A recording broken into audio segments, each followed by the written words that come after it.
mapagpalang umaga sa bawat isa sa pangalan po ng ating Panginoon. Ang kaaliwan po ng ating Panginoon at ang pag-iingat niya ay sumating po lahat. Muli isang magandang umaga po ang aking pagpati sa bawat isang lingkod ng Panginoon. Ang pag-aaral po ng salita ng Diyos ay nagbubuhat po mula po rito sa Doro Faith Church, Kayanlog, Southville 6, Calamba City. At sa pangunguna po ng inyong lingkod, Pastor Perdi. Sa ilalim naman po ng pangunguna po ng aming po District Supervisor, Pastora Cherry Manansala. Good morning po, Ma'am Che, at sa bawat isa. Sa umaga pong ito, tayo po ay sama-samang mag-aaral po ng salita ng Diyos upang tayo po ay mapalakas nito. At bago po tayo mag-aaral ng salita ng Diyos, tayo po muna ay umawit ng isang pagsambang awit para po sa ating Panginoon. Kay buti mo, Panginoon, sa lahat ng oras, sa bawat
araw, ika'y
pagkilos ng Espiritu Banal ang aming itaas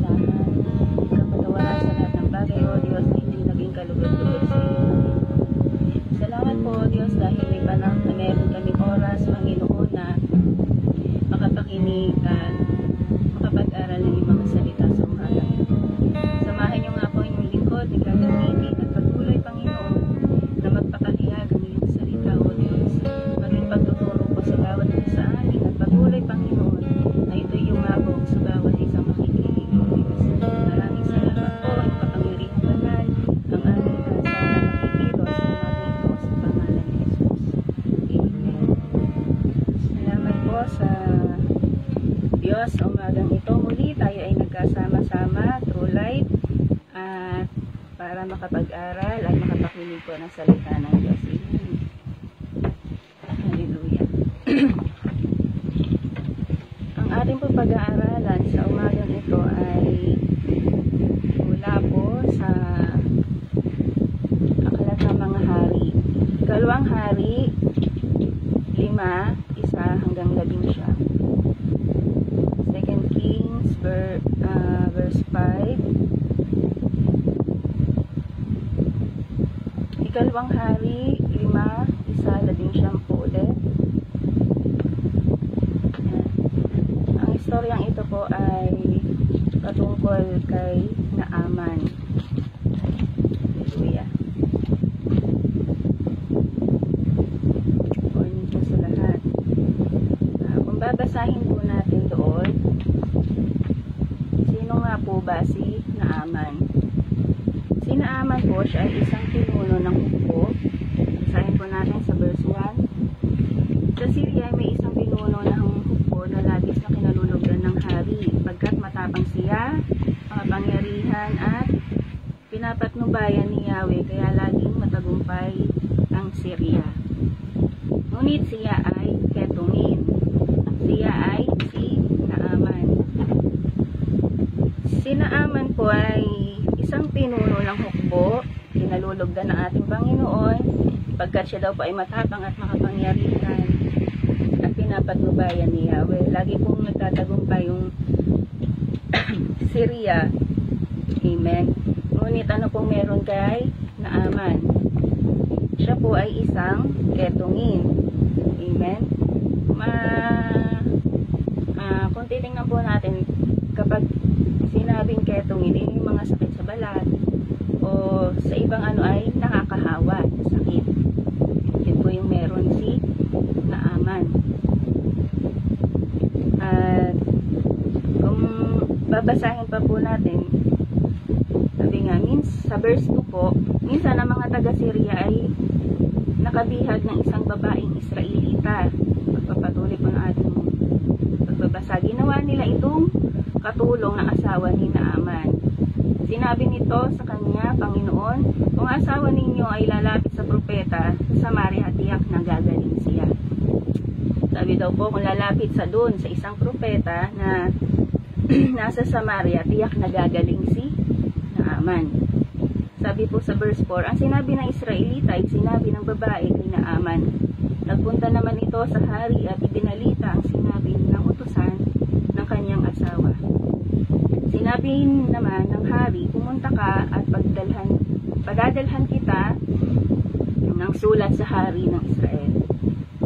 At yun nga po, lumakad po si Naaman, may mga dalang 30,000 putol ng pilak, 6,000 pirasong ginto at 10 magagarang kasuotan. Dala rin niya ang sulat para sa hari ng Israel. Sabi po dun sa sulat, anang sulat, mahal na Haring Horam, ang may dala nito ay si Naaman na aking lingkod. Pinakiusap kong pagalingin mo ang kanyang keto. Sabi po dun sa 7, nang mabasa ito ng hari ng Israel, ginahak niya o pinunit po yung kanyang kasuotan at sinabi, ako ay Diyos na maaaring pumatay at mabuhay. Bakit sa akin niya pinapunta ang taong ito para pagalingin sa kanyang sakit? Baka naman humahanap na siya ng dahilan para magdigmaan kami. Dahil po doon, nagkaroon po ng pagdududa yung hari. Baka yun lang daw po ay dahilan para magkaroon sila ng digmaan o madigma sila, sabi ganon. Ang mabalitaan ni Eliseo, sabi po doon sa verse 8, ang ginawa ng hari, ipinasabi niya, bakit ninyo gagahapin ang inyong kasuotan? Sa akin ninyo siya papuntahin para malaman nilang may isang propeta dito sa Israel. Mabasa po natin doon yung istorya kung paano nakapunta si Naaman kay Eliseo. At sa tingin po ba natin, ano po yung magiging attitude at expectation ni Naaman nung dumating siya doon sa bahay ni Eliseo? Amen. Naroon, daladala niya yung 30 putol ng pilak, yung 6 na pirasong ginto, at saka yung magagandang kasuotan. Ang expectations po ni Naaman at naging attitude niya, una, pakiramdam po niya, isa siyang napaka-importanteng tao. Amen po. Dahil nga sakay siya ng karawahe at may mga dala siyang, sabihin natin, mga regalo na dadalhin, ibibigay kay Eliseo para lang doon sa kagalingan na ninanais niya sa kanyang katawan. Amen. At yung pangalawa, ina-expect niya na itatrato siya gaya ng isang VIP. Amen po. At kung mababasa po natin doon sa verse 10, ano po sabi doon ni Eliseo? Basahin ko muna natin sa verse 9 ng ikalawang hari. Sabi nga ni Haring Horam kay Naaman na ang hanapin nito'y si Eliseo.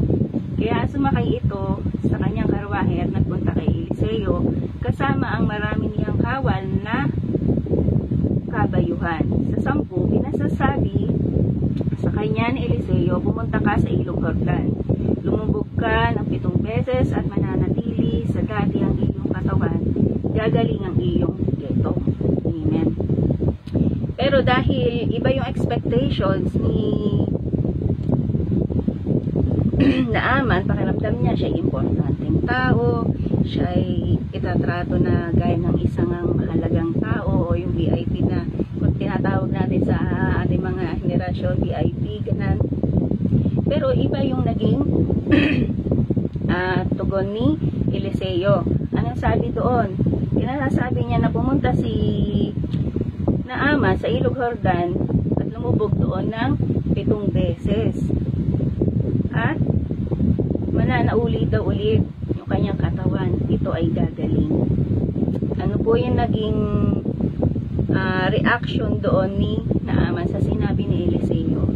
Sabi po doon sa verse 11, basahin po natin.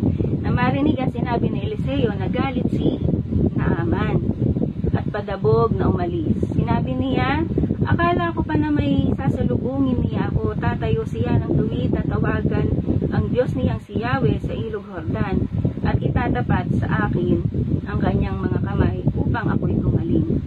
Bakit doon pa niya ako pasisisirin? Bakit hindi sa alinman sa mga ilog na Damasco tulad ng Abana at ng Parpar? Hindi ba't mas malinis iyon kaysa alinmang tubig sa Israel? Siguro na may mas madali akong gagaling kung doon ako paliligo at galit na galit siyang umalis. Yan. Minsan ganito po yung ating mga reactions ay pinapagawa po ng ating Panginoon. Nagkakaroon po tayo ng galit. Kasi nga, yung isipan natin na baka hindi makapangyari yung gagawin sa akin. At yun nga, yung reaction ni Naaman na yun, nagkaroon siya ng galit kay Eliseo. Bakit nga naman doon pa siya papupuntahin kung may mga ilog na malilinis sa kanila na sa tingin niya, yun yung magiging dahilan na yung kanyang karamdaman ay gumaling. O yun yung magpapagaling sa kanya. Hindi tulad ng ilog na nandun sa Jordan na kung titingnan ay marumi. Amen po. Ayun yung tinitingnan niya doon na ang ilog na yung tubig na paglulubluban niya, yun yung magpapagaling sa kanya. Amen. At sa pangatlo po, siguro po iniisip ni Naaman na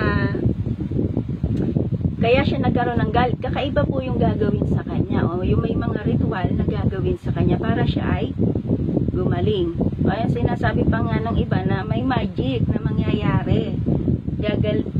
Kung paano yung magiging paggaling ni Naaman. Amen po. Pero hindi po iyon yung nangyari. Bagkos na sinabi po ni Eliseo na pumunta si Naaman doon sa ilog Jordan at lumublob ng 7 beses pa. Yun yung gagawin niya.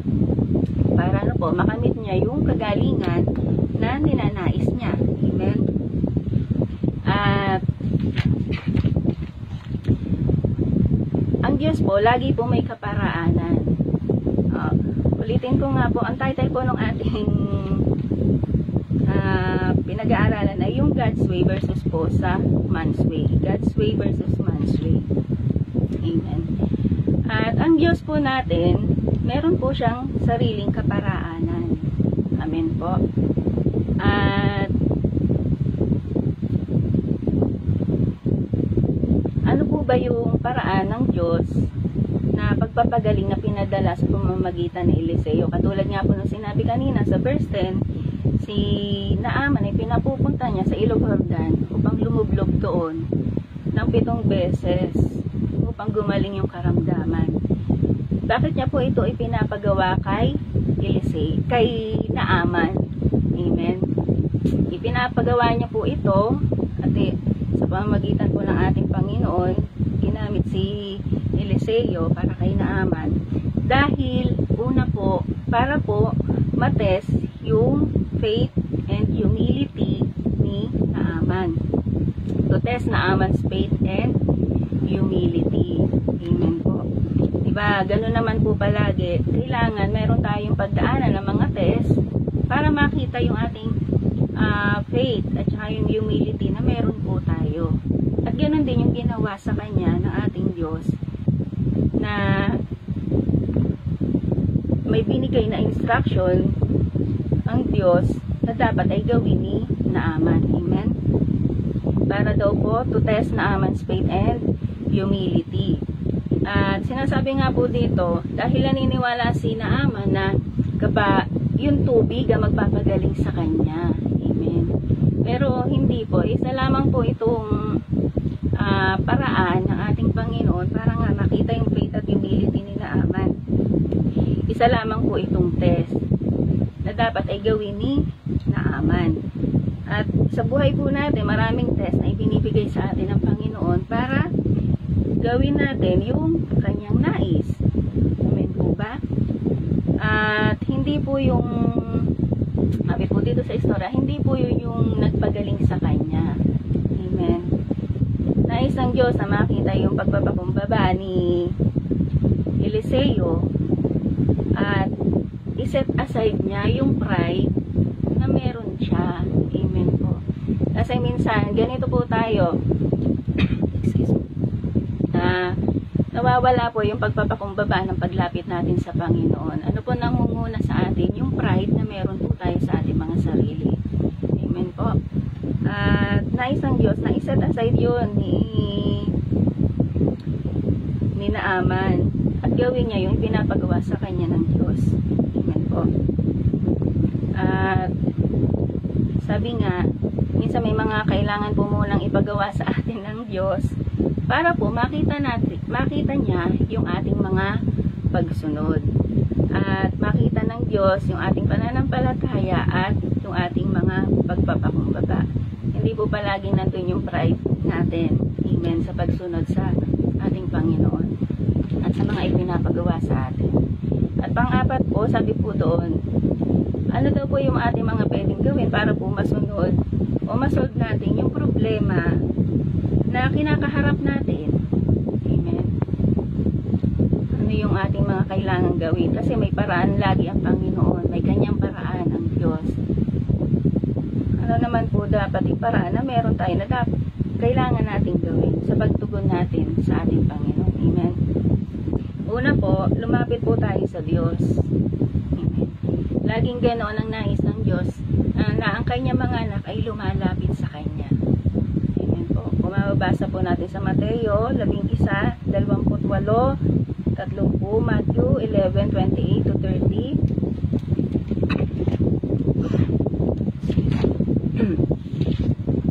Hallelujah.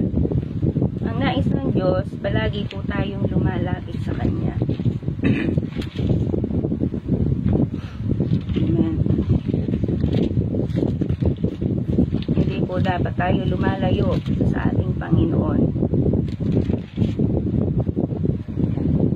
11:28 to 30. Sabi doon, lumapit kayo sa akin, kayong lahat ng napapagal at nabibigatan sa inyong pasanin at kayo'y pagpapahingahin ko. Amen. Pasanin ninyo ang aking pamatok at mag-aral kayo sa akin. Ako'y maamo at mababang loob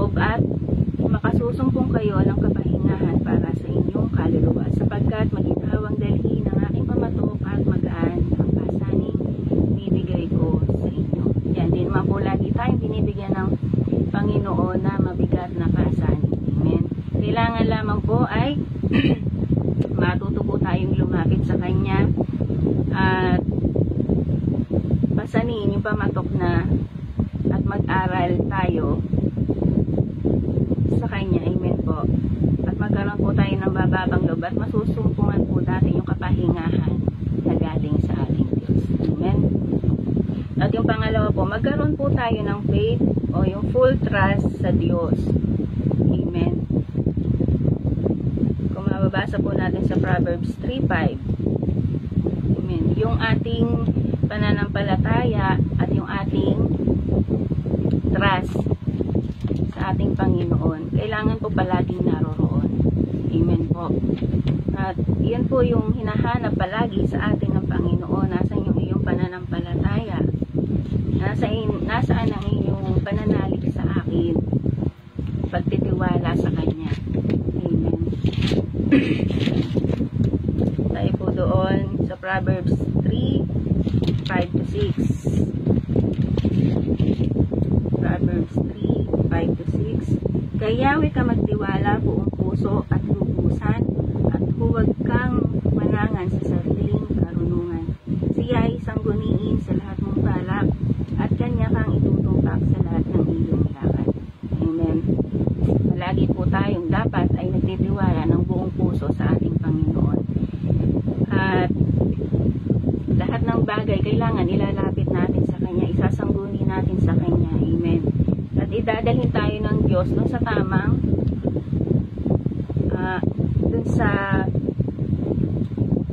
mga gawa. Amen po. Ilalagay tayo ng Diyos sa tama. Hindi po palaging tayo yung nasusunod. Amen po. Kailangan buong puso tayo nagtitiwala sa ating Diyos at lumalapit sa Kanya. Amen. At pangatlo, kailangan nating sumunod. Amen po. Obey sa ating Panginoon. Kailangan natin mag-obey sa Kanya. Sa Mateo 16:24-25. Hallelujah. Kailangan laging may pagsunod sa ating Panginoon. Amen po. Kasi hindi naman po tayo na ilalagay ng Panginoon doon sa ikakapahamak natin. Lagi po mabuti ang paraan po ng Diyos sa ating mga buhay. Hallelujah.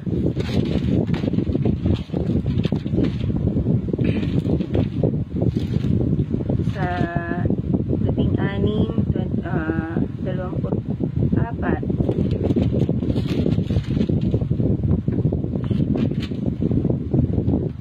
Doon, sinabi ni Jesus sa kanyang mga alagad, kung ibig niyo namang sumunod sa akin, limutin niya ang ukol sa kanyang sarili.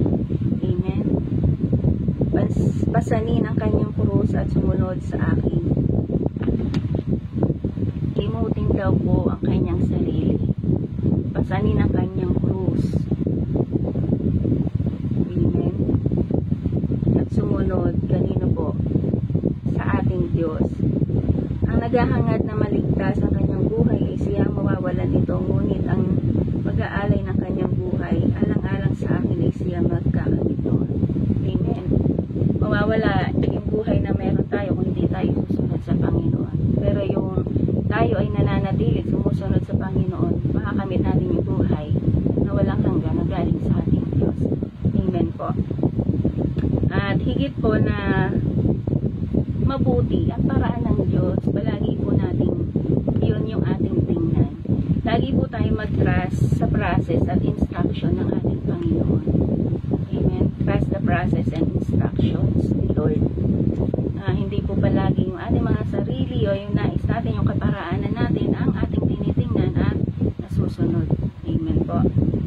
At yun nga, dahil nga sinunod ni Eliseo, yung sinunod ni Naaman, yung sinasabi ni Eliseo, ano pa nangyari sa kanya? Siya ay gumaling. Amen. Naroroon po yung kanyang paggaling. Bakit po? Sumunod siya. Nakita yung kanyang pagsunod. Sabi po dun sa verse 14. Kaya nang mapag-isip-isip ito ni Naaman, lumusong siya ng ilog Jordan at lumubog ng 7 ulit. At tulad ng sinabi ni Eliseo, na nauli sa dati ang kanyang katawan at kuminis ang kanyang balat tulad ng balat ng sanggol. makikita po natin, ang balat ng sanggol ay talaga namang maganda, walang bahid na anumang sugat o yung mga peklat pag siya ay bagong labas. Amen po. Ganun kakinis ang naging balat ni Naaman dahil ano po, sumunod siya sa ipinapasabi sa kanya at ginawa niya yung instruction sa kanya ng Diyos. Amen. At sa verse 15 po, sabi doon, dahil sa nangyari po kay Naaman, ito po yung kanyang nasabi. Si Naaman at ang kanyang mga kasama ay nagbalik kay Eliseo. Sinabi niya, ngayon napatunayan kung walang ibang Diyos sa ibabaw ng lupa kundi ang Diyos ng Israel. Amen. Dahil sa nangyari sa kanya, naniwala siya na may makapangyarihang Diyos na magpapagaling at magbibigay kagalingan sa kanya. Amen. Dapat ganun po tayo. Amen. Nandoon yung paniniwala natin na patuloy na kikilos po sa atin ng Diyos. Patuloy na gagawa po sa atin ng Panginoon. Hindi po dapat hindi po tayo nananalig sa ating mga kakayanan o doon sa sarili nating kaparaanan dahil nahigit na mas mabuti po ang paraan na nanggagaling sa ating Panginoon. Amen po. At salamat po sa kanyang mga salita na nawa po ito ay magsilbing pagtuturo po sa atin na kailangan hindi lamang po yung ating mga sarili ang nasusunod. Kailangan po mag-trust tayo dun sa process na ipinapagawa ng Panginoon, dun sa instruction ng Diyos at yung mga paraan na dapat ay ginagawa po natin. Yung ating paglapit sa Diyos, magkaroon po tayo ng faith at full trust sa Kanya at yung pagsunod na meron dapat ang bawat Kristiyano na naglilingkod sa ating Panginoon. Amen? Doon po sa mga huling salita sa Isaias 55, 8 hanggang 9, Isaiah 55 verse 8 to 9, sinabi ng Panginoon, ang aking kaisipan ay hindi katulad ng inyong kaisipan at aking kaparaanan, pahayag ng Panginoon. Kung gaano kalayo ang langit sa lupa, ganoon din kalayo ang aking pamamaraan at pag-iisip kaysa sa inyo. Amen. Ngayon po, hindi po magagawa ng tao ang kaparaan ang meron ng Diyos. Amen. Ang kakayanang magawa ng Diyos. Amen. Hindi po ito makakaya ng tao. Amen. Kaya nga po, sabi doon, let us fully trust Him and obey. Palagi po, yun po yung mga salitang nais na gawin natin. Nais ng Diyos na gawin natin. Amen. Palagi po tayong sumunod sa Kanya. Palagi po tayong manampalataya sa Kanya. At palaging gawin yung nais ng ating Panginoon. Salamat po sa Kanyang mga salita. Tayo po'y manalangin.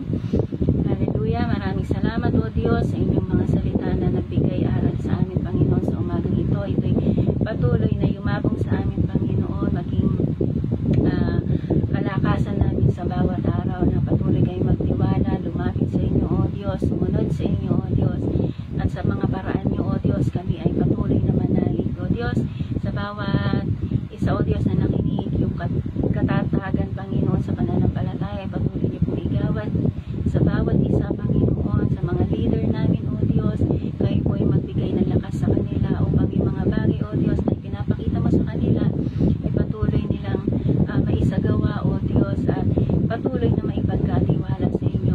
Malagi po kami magtiwala sa process na pinapagawa niyo sa amin, sa mga instruction, O Diyos, at patuloy, Panginoon, ipagkatiwala ang lahat-lahat ng bagay sa inyo, O Diyos. Sa maghapong ito, Panginoon, alam namin na lagi kayo naririyan, palagi inyo kami nakikita, O Diyos, sa lahat ng mga ginagawa, O Diyos. Kayo po'y patuloy na mamuna, O Diyos, patuloy na magbigay ng katatagan sa bawat isa. Lahat ng problema, Panginoon, ay may solusyon